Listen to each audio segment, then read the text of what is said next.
যুবক রুটি বানায় আর পরে আস্তাগফিরুল্লাহ, রুটির দলা বানায় পরে আস্তাগফিরুল্লাহ, খামির বানায় আর পরে আস্তাগফিরুল্লাহ, রুটি নিয়ে উনুনের ভিতরে চুলার ভিতরে সেকা দেয় আর পরে আস্তাগফিরুল্লাহ, দোকানদারের কাছে কেউ আসলেই সে রুটি দেয় আর পরে আস্তাগফিরুল্লাহ, ক্রেতার কাছ থেকে টাকা নিয়ে ক্যাশ বক্সে রাখে আর কি পড়ে, আবার রুটি বানানো শুরু করে আর কি পড়ে, খালি এইটাই পড়তেছে। ইমাম আহমদ ইবনে হাম্বল তো অবাক, কিরে এটা আবার কেমন যুবক, খালি আস্তাগফিরুল্লাহ।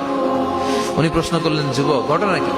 আসার পর থেকেই তোমার দেখতেছি তুমি রুটি বানাও, রুটি বিক্রি করো আর পড়ো আস্তাগফিরুল্লাহ, মালাকা ইয়া শাবাব।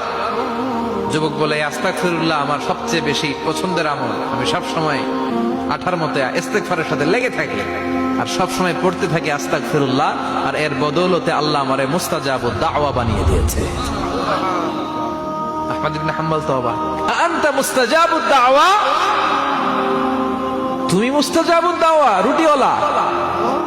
আমি এত বছর হাদিস পড়াই, আমি তো মুস্তাজাবুদ দাওয়া না, আর তুমি রুটি বেচো বাজারে, তুমি মুস্তাজাবুদ দাওয়া, তুমি দোয়া করলেই সব কবুল হয়ে যায়? যুবক বলে, না আনা মুস্তাজাবুদ দাওয়া, আমি আমার জীবনে যত দোয়া করেছি কবুল করে নিয়েছে কে? সব দোয়া কবুল করে নিয়েছে আল্লাহ, একটা দোয়া ছাড়া। কয়টা? আহমদ ইবনে হাম্বলের কৌতূহল, কিউরিসিটি আরো বেড়ে গেল, কি